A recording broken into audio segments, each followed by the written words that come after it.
Around mid-June, the Premier League is expected to resume. We asked the public for their thoughts and if they think it's safe for the players.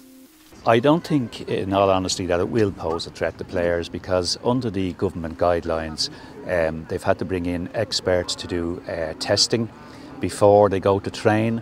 Also on match days there will be testing taking place before the match itself, which will be probably 2 hours beforehand. And also the fact that no crowds can go there, so they're not going to be getting any abuse from the stands either.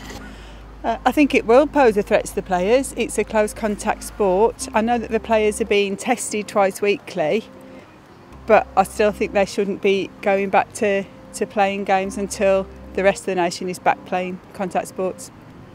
So if you're asking me if starting the Premier League is a danger to the players, I think that depends on what precautions are taken actually by the Premier League. In the Bundesliga, for example, they tested all the players and almost kept them in a sort of semi-quarantine for 2 or 3 days prior to the game. And if they could do something like that, then clearly the risk level to the players is significantly reduced actually, if it is just a cohort of 20 or 30 players. Of course, if they're not tested, then they're allowed to mix with family and friends 24, 48 hours before any game, then clearly the risk goes up because it's a contact sport.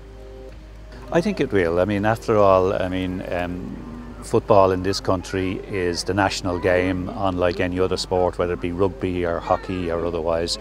The vast majority of people are soccer supporters in this country, and I think, you know, your home team, to be able to go and support them either by looking at it on television, which is going to be free for view on most of the channels now going forward until the season's concluded, including the BBC for the first time I was actually hearing about this morning.